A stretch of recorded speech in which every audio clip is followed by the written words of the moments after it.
When building instrument panels, one thing that comes up from time to time is what if you want to custom draw an instrument panel, with a graphics program, with Adobe Illustrator or something. And believe me, some of the designs people have done, you can look over at the German Jetty forum, or this example, which I hope they don't mind me demonstrating with, is the Jet Central Lua app. And I would say of all the major turbine companies are starting to produce Lua apps for Jetty that you can download. Certainly, I use the JetCat one, and there are many others.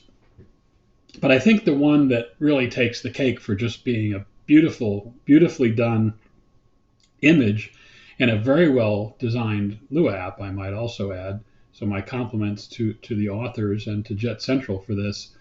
Is this Jet Central screen. And so you can see what they've done here is they've created a PNG file, which I opened up as the background image by using the choose file over here on the background image tab, and that brings it up.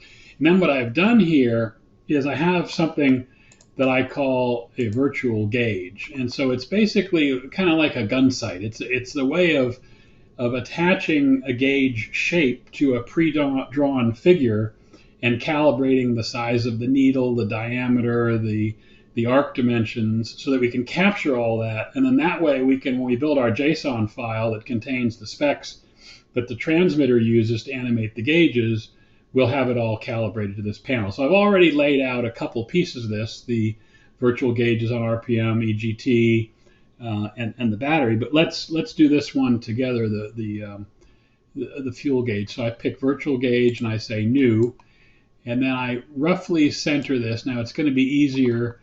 We'll scroll down to edit this. It's going to be easier to center this once I bring the radius more into the correct range here. So let's see, 53, close. Let's go to Y. Let's get our Y coordinate. I just clicked on the slider and I'm using my my arrow keys here. That gives me 1 pixel bumps. That looks about right. So I've got the radius approximately right. And you notice Jet Central uses the center of the gauge here for a label. So I have a slider down here for needle clipping so that we can reduce the size of the needle so it doesn't overlay that clipping area. And the other thing you can see that they've done is they've used, our default gauge is a 270 degree arc with a 90 degree pie slice open at the bottom. So you can see the gray arc here drawn showing our default. But you can see that Jet Central has pulled that open a little bit more.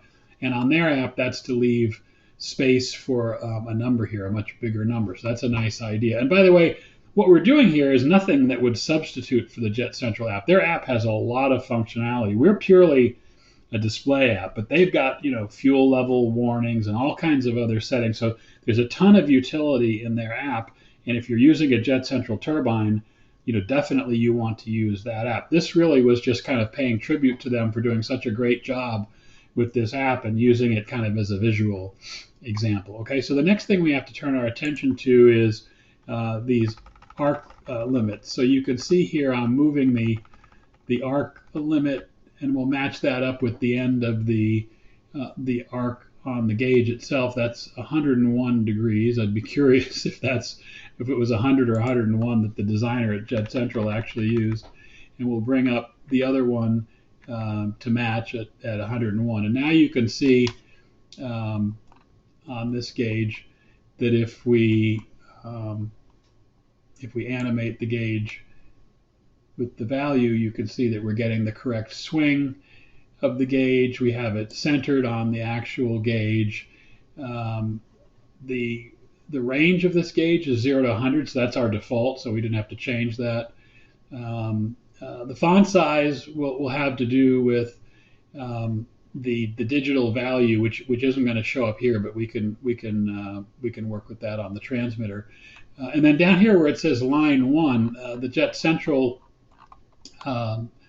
app has, let's see, where is that? Line 1, here it is, yeah. So we've got, let's see now, yeah, line 1. Okay, so this is our line 1 here.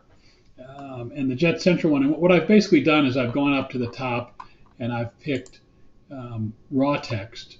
Okay, so let's add a second line. Let's say raw text and add a new raw text, and you see it comes in here.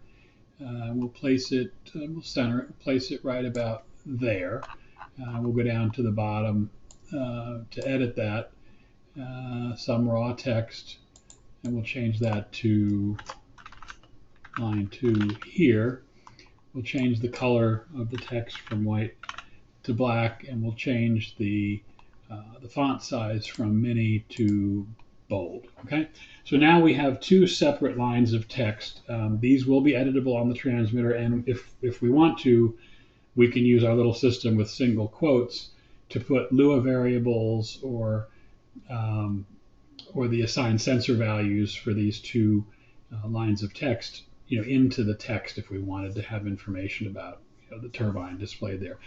I don't have access to a turbine controller that would tell me if I can read total hours and service hours the way Jet Central does. They may be doing that through their bin file. I don't know exactly how they do that. If you had a way to read that text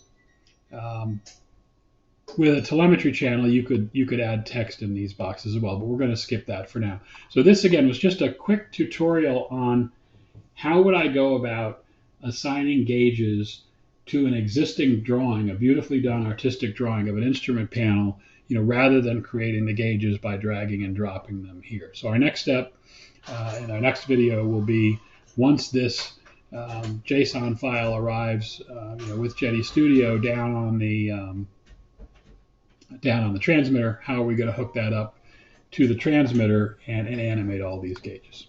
Okay.